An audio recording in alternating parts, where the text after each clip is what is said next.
पुर्तगाल के star footballer Cristiano Ronaldo के Saudi club अल नसर join करने के बाद अर्जेंटाइन के सुपरस्टार और हाल ही में फीफा वर्ल्ड कप जीतने वाले लियोनेल मेसी का भी जल्द सऊदी क्लब ज्वाइन करने की खबरें गर्दिश कर रही हैं। गैर मुल्की मीडिया रिपोर्ट्स के मुताबिक सऊदी फुटबॉल क्लब अल हिलाल लियोनेल मेसी को सालाना 35 करोड़ डॉलर्स में मुआहिदे की पेशकश करने जा रहा है, जबकि सऊदीया का ही क्लब अल इत्तेहाद भी मेसी से मुआहिदे का ख्वाहिशमंद है। मेसी अभी फ्रांसीसी क्लब पेरिस सेंट जर्मेन की जानिब से खेलते हैं, लेकिन इनका ये मुआहिदा रवां सीजन के बाद खत्म होने जाएगा और उम्मीद की जा रही है कि सऊदी क्लब्स की जानिब से इन्हें मुआहिदे की पेशकश की जाए। रिपोर्ट्स के मुताबिक मेसी पेरिस सेंट जर्मेन के साथ मजीद मुआहिदे के लिए तैयार नहीं। वाज़िया रहे कि मैनचेस्टर यूनाइटेड को भी हैरबाद कहने के बाद क्रिस्टियानो रोनाल्डो ने सऊदी क्लब अल नसर से 2.5 साल का मुआहिदा किया।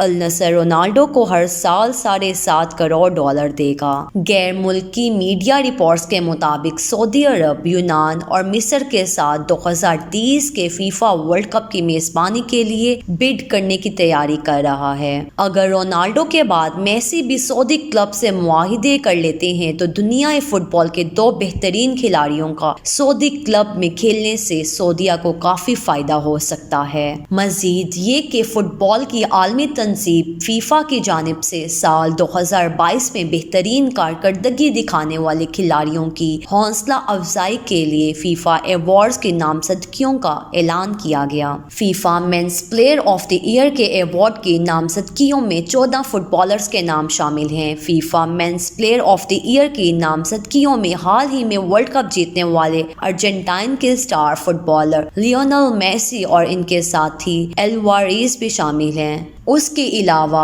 फ्रांस के एम्बापे, ब्राज़ील के नेमार, मिस्र के मोहम्मद सलाह, इंग्लैंड के बलनगम, बेल्जियम के कीवन डी ब्राइम, नॉर्वे के हॉलैंड, मराकश के हकीमी, पोलैंड के लेवानडोव्स्की, सेनेगाल के माने, क्रोएशिया के लूका मॉड्रिक और ब्राज़ील के विनीसियस जूनियर भी इस फहरिस्त का हिस्सा हैं। और 2017 में फीफा के बेहतरीन खिलाड़ियों का अवार्ड जीतने वाले पुर्तगाल के स्टार फुटबॉलर क्रिस्टियानो रोनाल्डो का नाम पहली बार फीफा के बेहतरीन खिलाड़ी के अवार्ड्स के नामजदगियों में शामिल नहीं। इसके अलावा women's player of the year, बेहतरीन गोलकीपर और बेहतरीन कोचेस की नामजदगियों का भी ऐलान किया गया। वाज़िया रहे कि गुज़िश्ता साल पोलैंड से ताल्लुक़ रखने वाले रॉबर्ट लेवानडोव्स्की ने मेसी और मोहम्मद साले को पीछे छोड़ते हुए मुसलसल दूसरी बार FIFA football of the year का अवार्ड जीता था।